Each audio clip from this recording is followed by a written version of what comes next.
So ఇవాల్టి వొకాబులరీలోకి వస్తే first word వచ్చేసి ఎబ్, ఈబిబి. ఎబ్ అంటే అర్థం ఏంటి? తగ్గడం. To gradually reduce or decline. దేనికి ఇండికేట్ చేస్తారంటే ఏదన్నా ఎమోషన్స్ తగ్గడం కానీ, కండిషన్స్ తగ్గడం, ప్రైసెస్ తగ్గడం కానీ, దేనికైనా దీన్ని మనం వాడచ్చు. Usage example, as inflation began to ebb. Inflation అనేది తగ్గడం మొదలయ్యాక the central bank shifted its focus towards growth. Central bank focus అంతా గ్రోత్ వైపు షిఫ్ట్ చేసింది. సినోనిమ్స్ ఏం చెప్పొచ్చు? రిసీడ్ అంటే move back or withdraw, gradually వెనక్కి వెళ్తుంది. డిమినిష్ అంటే తగ్గిపోవడం. వేన్ అన్నా కూడా డిక్రీజ్ అవ్వడం, తగ్గిపోవడం. యాంటోనిమ్స్ సర్జ్ అంటే సడన్గా పెరిగిపోవడం. ఎస్కలేట్ సడన్గా ర్యాపిడ్గా ఇంక్రీజ్ అయిపోవడం. ఇంటెన్సిఫై అన్న become stronger and more extreme అనే మీనింగ్. ఎబ్కి ఇవన్నీ ఆపోజిట్గా మనం తీసుకోవచ్చు. ఇంకొన్ని వర్డ్స్ మనం ఆర్టికల్లో చూసింది ప్లమెట్. ప్లమెట్ అన్నా కూడా తగ్గిపోవడం అనే మీనింగే మనకు వస్తుంది. ఇన్ఫ్యాక్ట్ నెక్స్ట్ వర్డే ప్లమెట్. ప్లమెట్ అంటే ఒక్కసారిగా స్టీప్గా, షార్ప్గా, to fall or drop straight down at high speed. ఒకేసారిగా పడిపోవడాన్ని మనం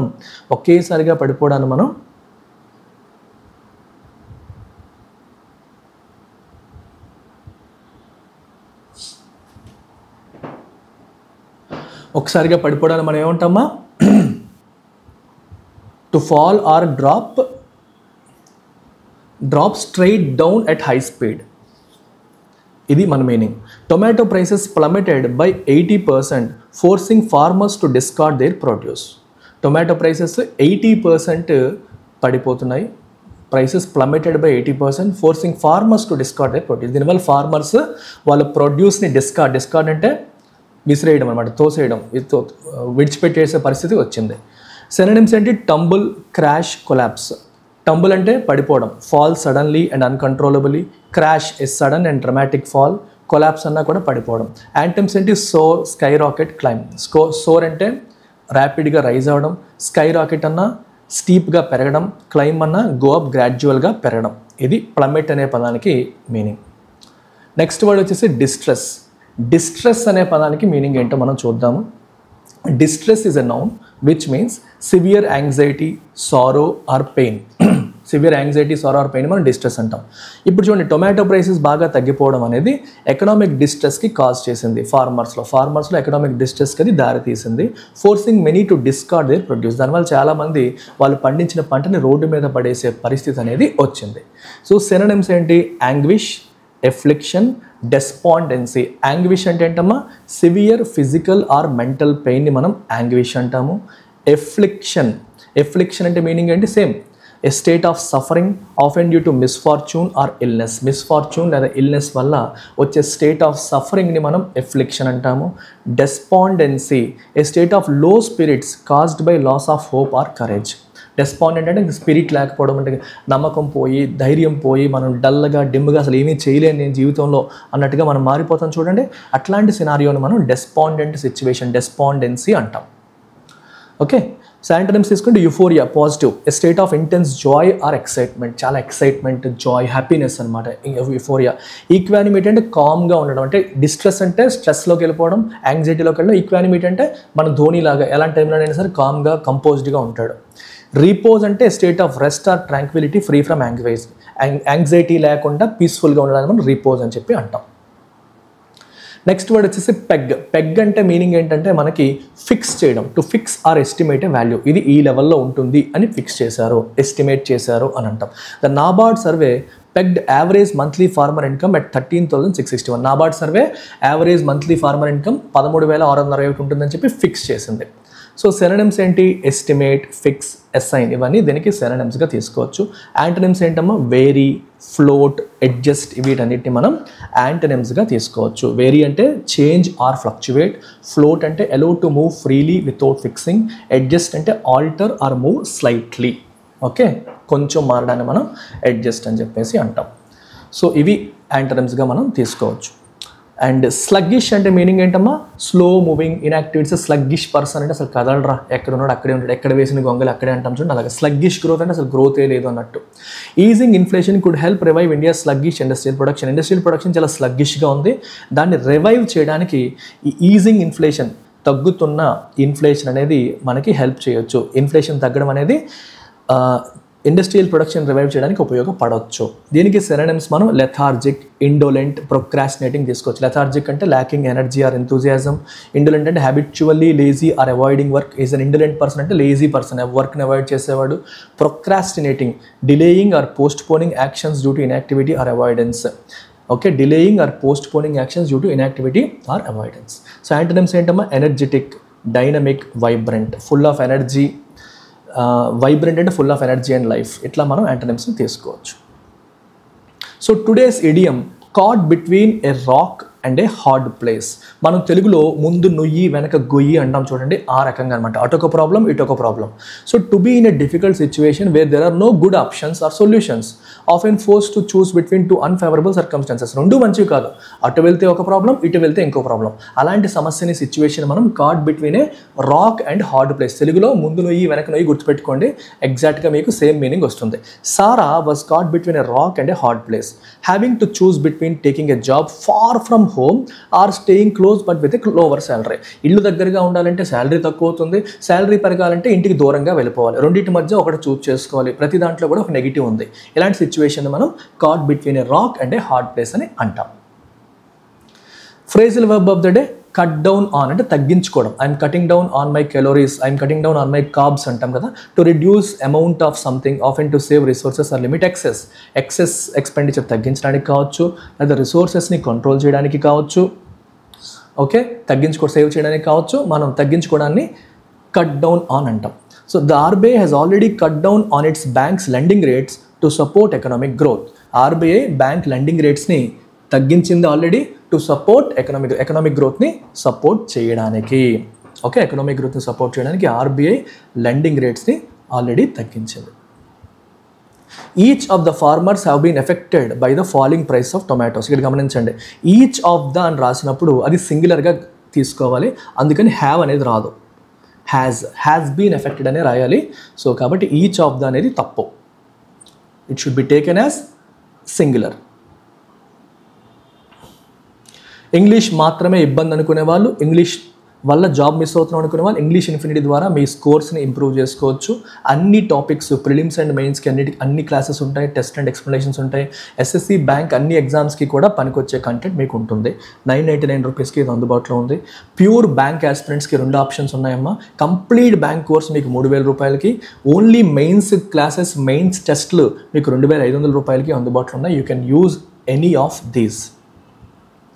ఎస్ఎస్సి ఇన్ఫినిటీ కూడా అందుబాటులో ఉంది. 3000 రూపీస్కి మీకు 3 months వ్యాలిడిటీ ఉంది. హయ్యర్ వ్యాలిడిటీ కూడా ఉంది, కావాలంటే తీసుకోవచ్చు. Full syllabus is available with excellent general studies, GS, pure maths అన్నీ కూడా ఎక్స్ట్రాడినరీ కంటెంట్ మీకు ఇక్కడ అందుబాటులో ఉంది. ఈ నెంబర్కి మీరు కాంటాక్ట్ చేసి ఈ వివరాలు తెలుసుకోవచ్చు. అండ్ బ్యాంక్ అండ్ ఎస్ఎస్సికి వచ్చేసరికి we have merit based discount. అంటే ఒకసారి ప్రిలిమ్స్ కానీ Tier 1 కానీ క్లియర్ చేసిన వాళ్ళకి, సీనియర్ ఆస్పిరెంట్స్కి జాబ్ తెప్పించడానికి మేము ఇంకొంచెం వాళ్ళు ఎంకరేజ్ చేయడం కోసం 50% డిస్కౌంట్ అనేది ఇవ్వడం జరుగుతుంది. అట్లీస్ట్ 1 ప్రిలిమ్స్ క్లియర్ చేసిన వాళ్ళు, అట్లీస్ట్ 1 Tier 1 క్లియర్ చేసిన వాళ్ళు ఎస్ఎస్సికి ఇద్దరికి కూడా ఈ ఆఫర్ అనేది అందిస్తున్నాం. మోర్ డీటెయిల్స్ కోసం ఈ నెంబర్కి కాంటాక్ట్ చేయండి. వాళ్ళ ఎడిటోరియల్లోకి వచ్చేస్తే, so title of today's editorial is good news and bad. Title ఏంటమ్మా? Good news and bad. అంటే కొంత గుడ్ న్యూస్ ఉంది, కొంత బ్యాడ్ ఉంది. సో 2 ఉన్నాయి. ఏంటనేవి ఒకసారి చూద్దాం. దేనికి సంబంధించి అంటే రిటైల్ ఇన్ఫ్లేషన్ డేటా అనేది వచ్చింది. సో డేటా పాజిటివ్గా ఉంది, but at the same time there is some bad news as well. అదేంటో చూద్దాం. As retail inflation ebbs, government must move to improve farmer income. So it's a variety interesting situation. అదే food prices విపరీతంగా పెరిగిపోతున్నాయి. Okay, ఉల్లిపాయలు, టొమాటోలు అన్నిటి ధరలు విపరీతంగా పెరిగిపోతున్నాయి అనేసరికి మనకి ఇన్ఫ్లేషన్ గొడవ పెడతాం. సో ఎలా కొనుక్కోవాలి, నిత్యావసరాలు అని చెప్పి భయపడతాం. బాగా తగ్గిపోయి అనుకోండి, ఇన్ఫ్లేషన్ తగ్గింది అని ఆనందపడతాం ఒకవైపు, ఇంకోవైపు రైతులకి గిట్టుబాటు ధర దొరకట్లేదు, వాళ్ళ ఇన్కమ్ తగ్గిపోతుందనే ప్రాబ్లం క్రియేట్ అవుతుంది. ఇప్పుడు అదే చూస్తున్నాం. రిటైల్ ఇన్ఫ్లేషన్ అనేది ఎబ్ అంటే తగ్గింది. ఇది తగ్గింది అని ఆనందపడేలోగా మనకి ఇంకో ప్రాబ్లం ఏమొస్తుంది, మరి ఫార్మర్స్కి ఇన్కమ్ ఎలాగా, ధరలు తగ్గిపోతే ఫార్మర్స్కి వచ్చే ఇన్కమ్ తగ్గిపోతుంది కదా అన్న పాయింట్ వస్తుంది. సో ఫార్మర్ ఇన్కమ్ని ఇంప్రూవ్ చేసేలాగా గవర్నమెంట్ స్టెప్స్ తీసుకోవాలి అని చెప్పి చెప్తున్నారు. సో గుడ్ న్యూస్ ఏంటంటే రిటైల్ ఇన్ఫ్లేషన్ తగ్గడం, బ్యాడ్ న్యూస్ ఏంటంటే అది ఫార్మర్ ఇన్కమ్ని తగ్గించడం.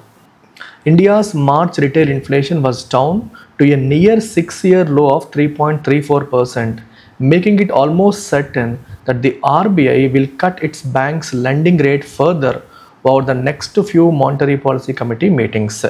ఇండియా యొక్క రిటైల్ ఇన్ఫ్లేషన్ అనేది down to 6-year low of 3.34%. 3.34%కి పడిపోయింది, which is a 6-year low. 6 సంవత్సరాల లోయెస్ట్, అంటే చాలా చాలా తగ్గింది, చాలా హ్యాపీగా ఫీల్ అవ్వాల్సిన అంశం ఇది. So making it almost certain that RBI will cut its banks lending rate further over the next few monetary policy committee meetings. Next few monetary policy committee మీటింగ్స్లో రెపో రేట్ని ఇంకా ఫర్దర్ తగ్గిస్తుంది అనే విషయంలో ఇంకొంచెం సర్టెనిటీ మనకు వచ్చింది. ఇక్కడ మనం రెపో రేట్కి అలాగే ఈ పర్టికులర్ ఇన్ఫ్లేషన్కి ఉన్న లింక్ ఏంటనేది మనం తెలుసుకోవాలి. చాలా చాలా ఇంట్రెస్టింగ్ ఆస్పెక్ట్ ఇది. ఇప్పుడు ఇన్ఫ్లేషన్ అంటే అర్థం ఏంటి? ధరల పెరుగుదల. ఇన్ఫ్లేషన్ అంటే ధరల పెరుగుదల అంటాం. సో ధరలు ఎప్పుడు పెరుగుతాయి? When there is lot of demand.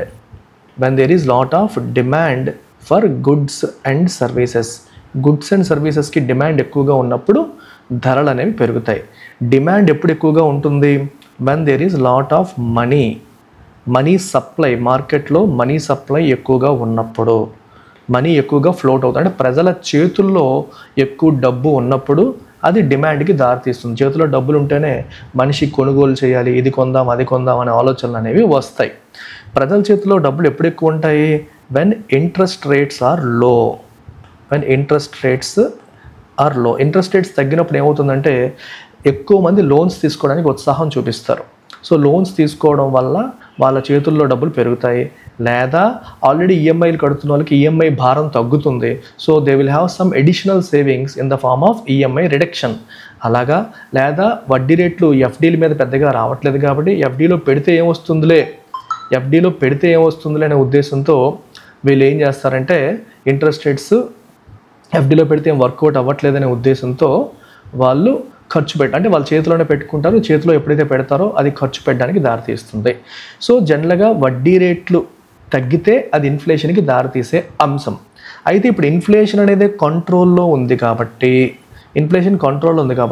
వడ్డీ రేట్లు తగ్గించుకోవడానికి మనకి స్కోప్ ఉంది. అంటే వడ్డీ రేట్లు తగ్గించడం వల్ల కొంచెం పెరిగినా ఆల్రెడీ లోనే ఉంది కాబట్టి మనకి పెద్దగా టెన్షన్ లేదు అనేది ప్రధాన ఉద్దేశం. అయితే వడ్డీ రేట్లు తగ్గించాల్సిన అవసరం ఏంటి?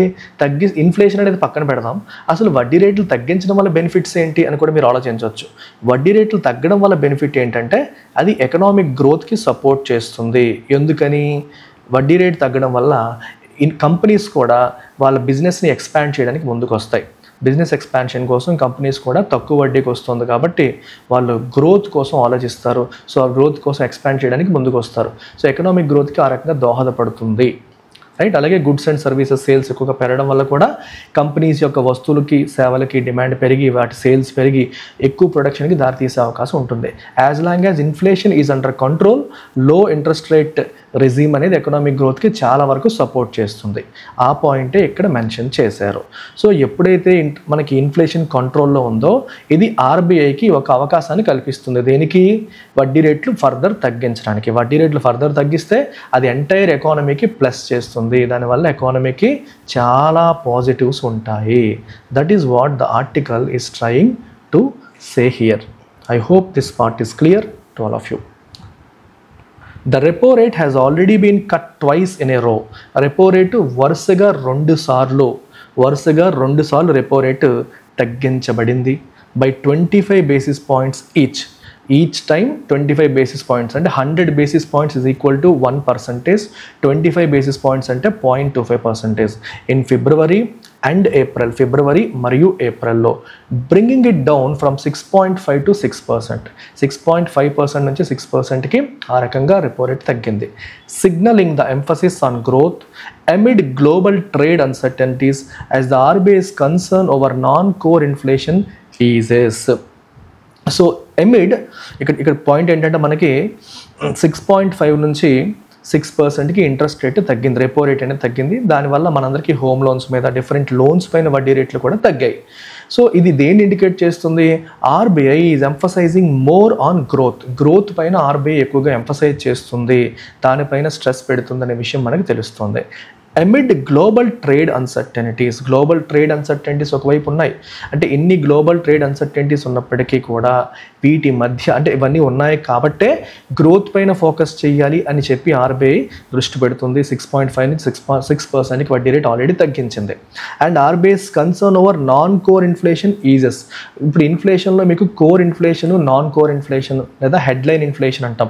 కోర్ ఇన్ఫ్లేషన్ అంటే మనకి ఫుడ్ అండ్ ఫ్యూయల్ ఈ రెండింటిని ఎక్స్క్లూడ్ చేసి మిగిలిన ఐటమ్స్ యొక్క ధరలో పెరుగుదలని అంచనా వేస్తే వచ్చేదని కోర్ ఇన్ఫ్లేషన్ అంటాము. అలాగే హెడ్లైన్ ఇన్ఫ్లేషన్ అంటే ఫుడ్ అండ్ ఫ్యూయల్తో కలిపి మొత్తం చూస్తే వచ్చేదాన్ని హెడ్లైన్ ఇన్ఫ్లేషన్ అంటాం. అంటే నాన్ కోర్ ఇన్ఫ్లేషన్ అంటే ఫుడ్ అండ్ ఫ్యూయల్ అని అర్థం. సో ఫుడ్ అండ్ ఫ్యూయల్ విషయంలో ఆర్బీఐకి ఉన్న కన్సర్న్ ఈజ్ అయింది, అంటే తగ్గింది. అంటే వాటి ధరలు విపరీతంగా వాలటైల్గా ఉంటాయి, పెరిగిపోతూ ఉంటాయి.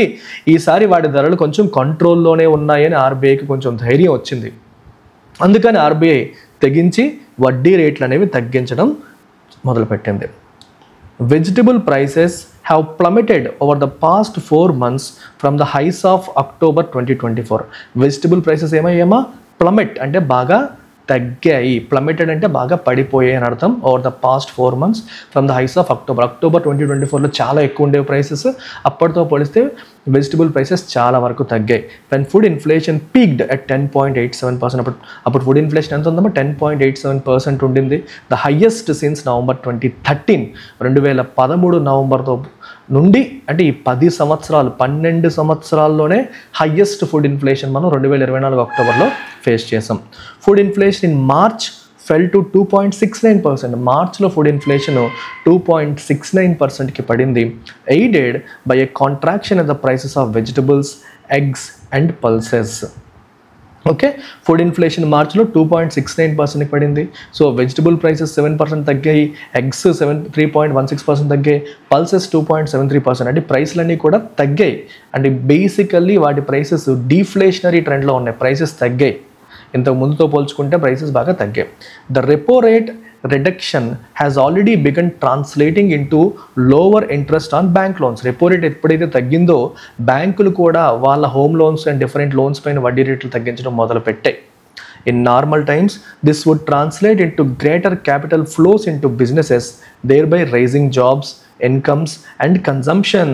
సో నార్మల్గా అయితే ఎప్పుడైతే రెపో రేట్ తగ్గుతుందో దానివల్ల బ్యాంక్ లోన్ల మీద వడ్డీ రేట్లు తగ్గుతాయి. దానివల్ల బిజినెసెస్కి క్యాపిటల్ ఫ్లోస్ పెరుగుతాయి, అంటే వాళ్ళకి వడ్డీ భారం అనేది తగ్గుతుంది, దానివల్ల ఫండ్స్ ఎక్కువ మిగులుతాయి. ఒకటి. రెండవది, కొత్తగా లోన్ తీసుకోవాలనుకునే వాళ్ళు కూడా వడ్డీలు తగ్గాయని చెప్పి ఎక్కువ మంది లోన్ తీసుకోవడానికి ముందుకు వస్తారు. సో ఎప్పుడైతే లోన్స్ తీసుకొని బిజినెసెస్ ఎక్స్పాండ్ చేస్తారో దానివల్ల ఎంప్లాయ్మెంట్ కూడా క్రియేట్ అవుతుంది. రైజింగ్ అంటే పెంచడం, జాబులు కూడా పెరుగుతాయి, ఇన్కమ్స్ పెరుగుతాయి. At the end of the day consumption కూడా పెరుగుతుంది. ఎందుకంటే ఎక్కువ మందికి ఎంప్లాయ్మెంట్ క్రియేట్ అయితే వాళ్ళ ఇన్కమ్ లెవెల్స్ పెరిగి వాళ్ళు కూడా కన్జ్యూమర్స్ అవుతారు, వాళ్ళు వచ్చిన డబ్బులు వాళ్ళు కూడా ఖర్చు పెడతారు, వాళ్ళకి కన్జంప్షన్ ఎక్స్పెండిచర్ కూడా పెరిగి ఒక పాజిటివ్ సైకిల్ అనేది కిక్ ఇన్ అవుతుంది. But it comes at a time of dampening investor confidence. కానీ ఇది ఎటువంటి టైంలో వస్తుంది? At a time of dampening అంటే బాగా తగ్గిపోతున్నా. ఏం తగ్గిపోతుంది? ఇన్వెస్టర్ కాన్ఫిడెన్స్ బాగా పడిపోతున్న టైంలో ఇటువంటి నిర్ణయాలు అనేవి వచ్చాయి. మామూలుగా అయితే నార్మల్ టైంలో ఇవన్నీ జరిగిపోతాయి, కానీ ఆల్రెడీ ఇన్వెస్టర్స్ డౌన్లో ఉన్నారు. ఎందుకని? ట్రంప్ టారిఫ్ అన్సర్టనిటీస్ వల్ల. US-led tariff uncertainty is forcing exporters to scramble for new markets.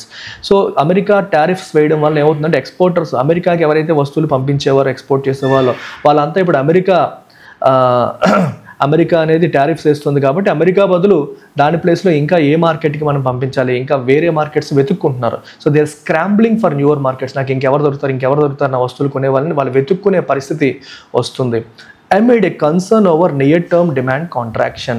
So near term అంటే రాబోతున్న రోజుల్లో, అంటే ఇమీడియట్ టర్మ్లో మనకి డిమాండ్ కాంట్రాక్షన్ ఉండొచ్చు, డిమాండ్ తగ్గొచ్చు అనే కన్సర్న్ అనేది ఎమిడ్ అంటే ఇన్ ద మిడిల్ ఆఫ్ అలాంటిది ఉన్న పరిస్థితులు ఇప్పుడు ఉన్నాయి. As America has been India's largest buyer of merchandise goods since fiscal 2022. India నుంచి ఎక్కువగా గుడ్స్ని కొంటున్న కంట్రీ ఏది అంటే అమెరికాయే. ఇప్పుడు అమెరికా టారిఫ్స్ వేస్తే అమెరికాకి మనం వెళ్తున్న ఎక్స్పోర్ట్స్ తగ్గిపోతే దానికి ఆల్టర్నేట్స్ రెడీగా ఉన్నాయా, వేరే ఎవరు కొంటారు అనే క్వశ్చన్స్ అనేవి వస్తున్నాయి. So easing inflation could raise domestic consumption and India's sluggish industrial production. అయితే ఇన్ఫ్లేషన్ తగ్గడం అనేది డొమెస్టిక్ కన్జంప్షన్ని ఇంక్రీజ్ చేయొచ్చు. అంటే డొమెస్టిక్గా ప్రైస్లు అనేవి తగ్గేసరికి మోర్ నెంబర్ ఆఫ్ పీపుల్ వాళ్ళు కొనుగోళ్ళు పెంచవచ్చు, కన్జంప్షన్ పెంచవచ్చు. అలాగే స్లగ్గిష్ ఇండస్ట్రియల్ ప్రొడక్షన్, ఎప్పుడైతే కొనుగోలు పెరుగుతాయో, demand for goods and services పెరుగుతుందో, దానివల్ల ఇండస్ట్రియల్ ప్రొడక్షన్ సేల్స్ ఎప్పుడైతే పెరుగుతాయో కంపెనీస్ కూడా వాటి ప్రొడక్షన్ని ఇంక్రీజ్ చేసే అవకాశం కూడా ఉంటుంది. స్లగ్గిష్ అంటే బాగా డల్గా, లెథార్జిక్గా, అంత యాక్టివ్గా లేని ప్రొడక్షన్ మళ్ళీ యాక్టివేట్ అయ్యే అవకాశం ఉంటుంది. What must concern policymakers more should be the steep fall in food prices. Food prices తగ్గడం అనేది మంచిదేనంటే ఎస్, కామన్ మ్యాన్ పర్స్పెక్టివ్లో మంచిదే. కానీ బాగా ఎక్కువ తగ్గిపోతే అది దాని అర్థం ఏంటి? As this means lower farmer incomes, ఫార్మర్స్కి ఇన్కమ్స్ తగ్గిపోయే అవకాశం ఉంటుంది. Directly impacting rural consumption demand. దీనివల్ల రూరల్ కన్జంప్షన్ డిమాండ్ ఇంపాక్ట్ అవ్వచ్చు. ఫార్మర్స్కి ఇన్కమ్ తగ్గిపోతే, వాళ్ళ దగ్గర డబ్బులు తగ్గిపోతే వాళ్ళు చేసే కొనుగోలు అనేవి తగ్గిపోయే అవకాశం కూడా ఉంది. Last December the government procured 8 tons of tomatoes in Kurnool, Andhra Pradesh, as prices in the local market plummeted to 1 rupee per kilogram. ఆంధ్రాలో కర్నూల్లో టొమాటో ప్రైసెస్ కేజీ రూపాయికి పడిపోవడం వల్ల అండ్ గవర్నమెంట్ 8 టన్నుల టొమాటోస్ని ప్రొక్యూర్ చేసింది. In February this year in Maharashtra and Madhya Pradesh and 80% fall in tomato prices forced farmers to dump produce are use them as cattle feed. 80% tomato prices పడిపోవడం వల్ల మహారాష్ట్ర మరియు మధ్యప్రదేశ్లో ఫార్మర్స్ ఏం చేశారు? పండించిన పంటని రోడ్డు మీద పడేయడం లేదా క్యాటిల్ ఫీడ్కి వాడేసుకుందాం అన్నట్టుగా వాళ్ళు డెసిషన్ తీసుకునే పరిస్థితి వచ్చింది. As 2022 study by the ministry of food processing pegged India's post-harvest loss at a whopping 1.52 trillion annually, ranging between 6% to 15% of produce, depending on the crop and region. 2022 study by ministry of food processing ఏం చేసింది? Peg అంటే fix చేసింది. ఏంటది? India's post harvest loss, అంటే పంట పండించిన తర్వాత, కోతలు అయిపోయిన తర్వాత వచ్చే లాస్. అసలు ఈ పంట అంతా చేతికి వచ్చిన తర్వాత కూడా ఎందుకు లాస్ అవుతుంది సార్ అని మీరు అడగచ్చు. ఎందుకు అవుతుందంటే మీకు సరైన కోల్డ్ స్టోరేజ్ ఫెసిలిటీస్ లేకపోవడం వల్ల, ట్రాన్స్పోర్టేషన్ ఫెసిలిటీస్ లేకపోవడం వల్ల, ఆ పండిన పంట ఎక్కువ కాలం నిల్వ ఉండే అవకాశం పరిస్థితులు లేకపోవడం వల్ల, వాటికి సరైన గిట్టుబాటు ధర లేకపోతే వెంటనే రోడ్డు మీద పడేస్తున్నారు. అది కూడా వేస్టే. అలా కాకుండా కోల్డ్ స్టోరేజ్ ఫెసిలిటీస్ ఎనఫ్ ఉంటే రేట్ వచ్చేంత వరకు వాళ్ళు దాచిపెట్టి తర్వాత అమ్మేవాళ్ళు. సో అట్లాంటి పరిస్థితి ఇండియాలో లేకపోవడం వల్ల మనకి 1.5 trillion rupees loss every year జరుగుతుంది. అంటే 6 to 15% ఆఫ్ ప్రొడ్యూస్. అంటే మనం 100 కిలోలు పండిస్తే అందులో 6 నుంచి 15 కేజీలు వేస్ట్ అయ్యే పరిస్థితి మనకి ఇండియాలో కనిపిస్తుంది, depending on the crop and reason. ఇది చాలా చాలా దారుణం. అసలు పండించడమే కష్టంరా అంటే పండించిన తర్వాత వేస్ట్ అవుతుందంటే అది ఇన్ఫ్రాస్ట్రక్చర్ లోటుపాట్ల వల్ల వచ్చే పరిస్థితి. ఇది పోవాలి. This is due to widespread shortages in cold storage facilities and temperature controlled transport for perishables. Perishables అంటే పాడైపోయే వస్తువులు. ఇవి ట్రాన్స్పోర్ట్ చేసేటప్పుడు టెంపరేచర్ కంట్రోల్ అనేది అవసరం. అవి సరిగ్గా ఎనఫ్ లేకపోవడం వల్ల, కోల్డ్ స్టోరేజ్ ఫెసిలిటీస్ ఎనఫ్ లేకపోవడం వల్ల, షార్టేజ్ ఉండడం వల్ల మనం ఫేస్ చేస్తున్న ప్రాబ్లం ఇది. And market inaccessibility for farmers. ఫార్మర్స్కి కూడా మార్కెట్ యాక్సెస్ లేకపోవడం వల్ల, అంటే వాళ్ళ పంటలు అయితే పండిస్తున్నారు కానీ ఆ పంటలు అమ్ముకునే మార్కెట్కి వాళ్ళకి యాక్సెస్ లేకపోవడం వల్ల కూడా ఇటువంటి సమస్యలు, ఈ వేస్టేజ్ అనేది వస్తుంది. వేస్టేజ్ వచ్చే అవకాశాలు అనేవి ఉంటాయి. సో ఇది మనం గుర్తుపెట్టుకోవాల్సిన అంశం. A significant 86% of Indian farmers make a living from less than 2 hectares of land.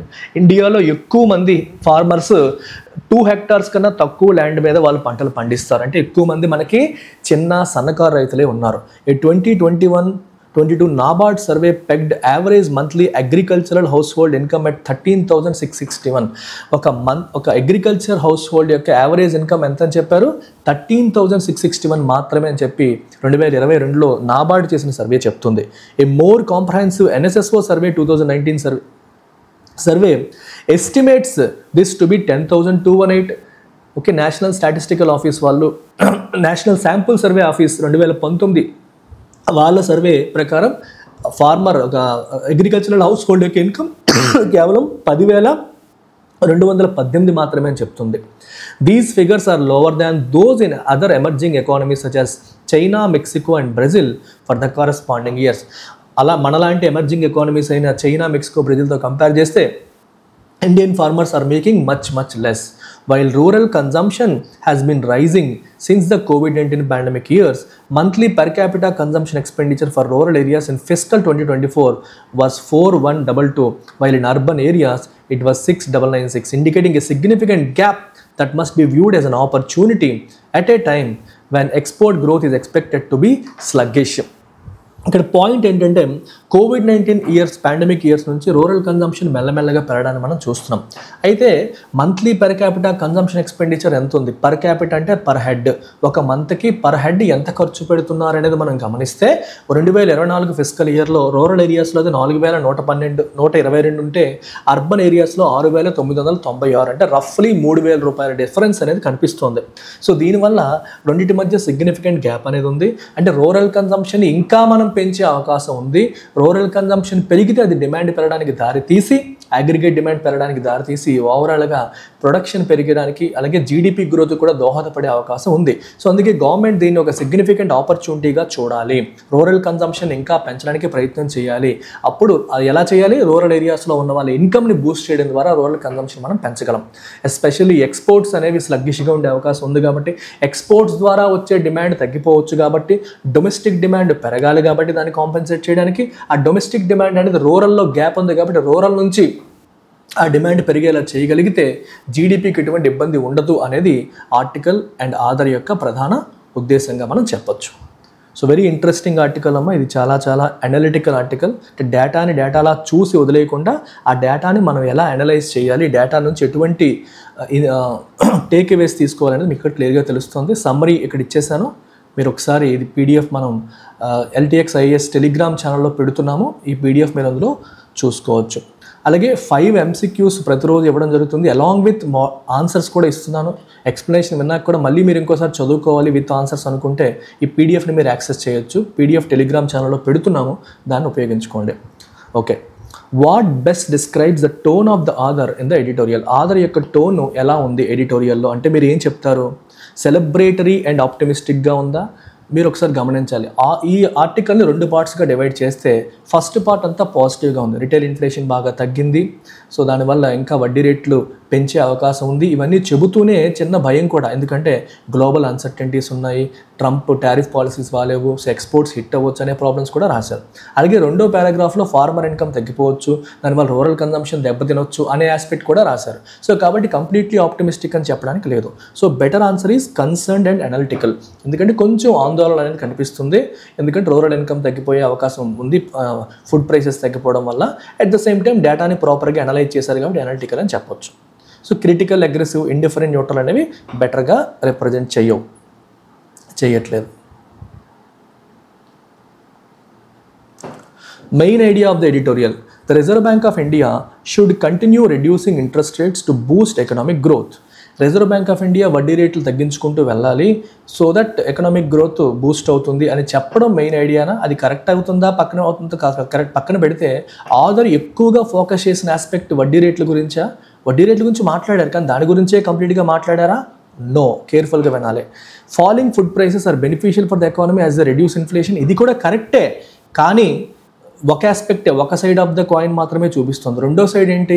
Food prices పడిపోవడం వల్ల ఫార్మర్ ఇన్కమ్ కూడా పడిపోతుందనే విషయాన్ని ఇది నెగ్లెక్ట్ చేస్తుంది. మూడో చూడండి, while inflation is easing, falling food prices are hurting farmer incomes and rural demand which requires urgent policy attention. Yes, article యొక్క ప్రధాన ఉద్దేశం ఇది. ఇన్ఫ్లేషన్ తగ్గుతుంది అనేది పాజిటివ్ సైన్ అయినప్పటికీ కూడా ఫుడ్ ప్రైసెస్ పడిపోవడం అనేది ఫార్మర్ ఇన్కమ్స్ని హర్ట్ చేస్తుంది, రూరల్ డిమాండ్ని హర్ట్ చేస్తుంది. సో అర్జెంట్ పాలసీ అటెన్షన్ అనేది అవసరం అనే దాన్ని ఇది ఇండికేట్ చేస్తుంది. So best answer is C. Inferences: which of the following can be logically inferred based on the ప్యాసేజ్ని బేస్ చేసుకొని మనం ఏ అంశాలని లాజికల్గా ఇన్ఫర్ చేయొచ్చు? Very easy question. ఆర్టికల్ని బేస్ చేసుకొని మనం చెప్పగలిగేవి ఏంటి అని అడిగారు. A fall in retail inflation always benefits all sections of the population equally. The answer is no. ఎందుకంటే కొన్నిసార్లు ఇప్పుడే మనం చూసాం, ఇన్ఫ్లేషన్ తగ్గినప్పుడు ఫుడ్ ప్రైసెస్ బాగా తగ్గిపోవడం వల్ల ఎవరు సఫర్ అవుతున్నారు? ఇప్పుడు రైతులు సఫర్ అవుతున్నారు. సో ఇన్ఫ్లేషన్ తగ్గితే అందరికీ ఒకే రకంగా ఈ ఆల్వేస్ అనే పదం కనిపించిందంటే మీరు డౌట్ఫుల్గా ఉండాలి. సో అందరికీ ఒకే రకంగా ఈక్వల్గా బెనిఫిట్స్ ఉండవు. A sharp drop in food prices can adversely affect rural incomes and consumption. Yes, food prices బాగా తగ్గడం వల్ల రూరల్ ఇన్కమ్స్ ఎఫెక్ట్ అవ్వచ్చు, కన్జంప్షన్ ఎఫెక్ట్ అవ్వచ్చు, కరెక్టే.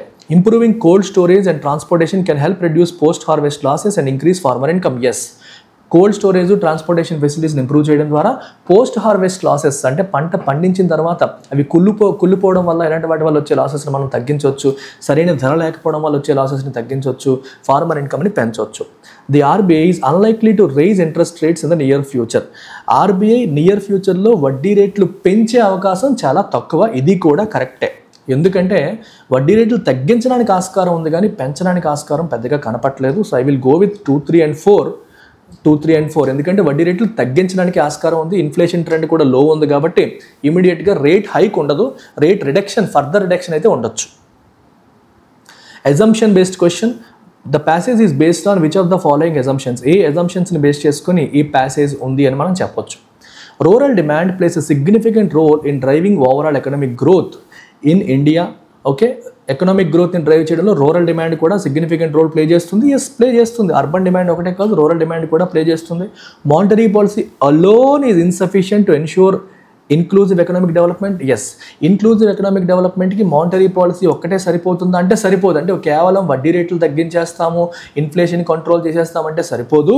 గవర్నమెంట్ కూడా ఇప్పుడు కోల్డ్ స్టోరేజ్ ఫెసిలిటీస్ ఎట్లాంటివి అంటే అడ్మినిస్ట్రేటివ్ మెజర్స్ కూడా కావాలి. ఓన్లీ ఇన్ఫ్లేషన్ కంట్రోల్ చేస్తే మొత్తం అయిపోతుంది అంటే సరిపోదు.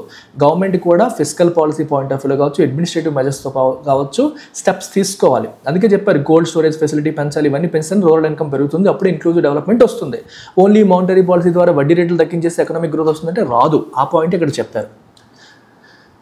అయితే మీరు అలోన్ చూడగానే ఇది ఎక్స్ట్రీమ్ అనుకోకండి, ఎందుకంటే ఇక్కడ ఇన్సఫిషియెంట్ రాశాడు. So double negative. Farmers will continue to face distress unless market infrastructure is improve. Market infrastructure improve చేస్తే తప్ప farmers they will continue facing distress. వాళ్ళకి డిస్ట్రెస్ ఫేస్ చేస్తూనే ఉంటారు. So answer is D 1, 2 and 3. 3 కూడా correct సెంటెన్సెస్గానే మనం చెప్పొచ్చు. Argument. Which of the following, if true, would most seriously weaken the author's argument that falling food prices hurt rural demand and require government intervention? So, పడిపోతున్న food prices అనేవి rural డిమాండ్ని hurt చేస్తున్నాయి, government intervention అవసరం అవి వచ్చే సిచ్యువేషన్ని తీసుకొస్తున్నాయి అని చెప్పి ఆథర్ అంటున్నారు. సో అంటే ఫుడ్ ప్రైసెస్ పడిపోతే ఇంకా రూరల్ ఏరియాస్లో వాళ్ళకి ఇన్కమ్ పడిపోతుంది అని చెప్పి ఆథర్ చెప్తున్నారు. దాన్ని వీకెన్ చేసే ఆర్గ్యుమెంట్ ఏంటి అంటే ఫుడ్ ప్రైసెస్ తగ్గిపోయినా సరే వాళ్ళకి వేరే మార్గాల్లో ఇన్కమ్ వచ్చేస్తుంది అనుకోండి, అప్పుడు ఆథర్ ఆర్గ్యుమెంట్ ఏమవుతుంది, వీక్ అయిపోతుంది. Rural households have significantly increase their non farm income through small businesses and employment schemes. Author ఏం చెప్తున్నారమ్మా, ఫుడ్ ప్రైసెస్ తగ్గిపోతే రూరల్ వాళ్ళకి ఇన్కమ్ తగ్గిపోతుంది అంటున్నారు. సో ఇది వీకెండ్ అవ్వాలంటే అర్థం ఏంటి, ఫుడ్ ప్రైసెస్ ప్లేస్లో స్మాల్ బిజినెసెస్తో లేదా వేరే మార్గాల ద్వారా వాళ్ళ ఇన్కమ్ అనేది పెరుగుతుంది అనుకోండి, అప్పుడు ఆధార్ చెప్పిన పాయింట్ వీక్ అవుతుంది. So best answer is A. Rural households are significantly increase their non farm income through small business and employment schemes. వీటిని ఉపయోగించి వాళ్ళ ఇన్కమ్ పెంచుకున్నారు. సో కాబట్టి వాళ్ళ డిమాండ్ తగ్గిపోతుంది అన్న ఆర్గ్యుమెంట్ వీక్ అయిపోతుంది.